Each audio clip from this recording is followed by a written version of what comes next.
নেপালের অন্তর্বর্তী সরকারের প্রধান হতে চলেছেন সুশীলা কার্কি।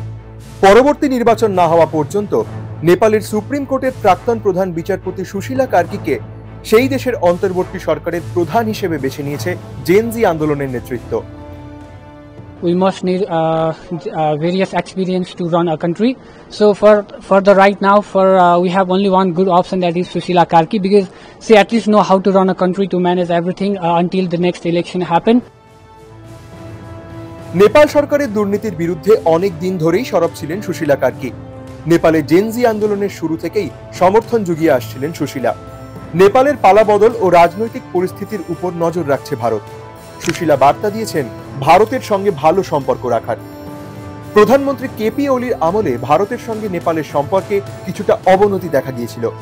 সেই দূরত্ব ঘুচিয়ে ফেলার বার্তা দিয়েছেন সুশীলা। ৭৩ বছর বয়সী সুশীলার পড়াশোনা ভারতেই।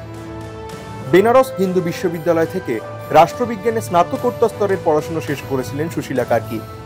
বিক্ষোভ পরবর্তী ডামাডোলের মধ্যে নেপালে থাকা ভারতীয় পর্যটক ও অন্যান্য ভারতীয় নাগরিকদের সুরক্ষা সুনিশ্চিত করার আশ্বাস দিয়েছেন তিনি।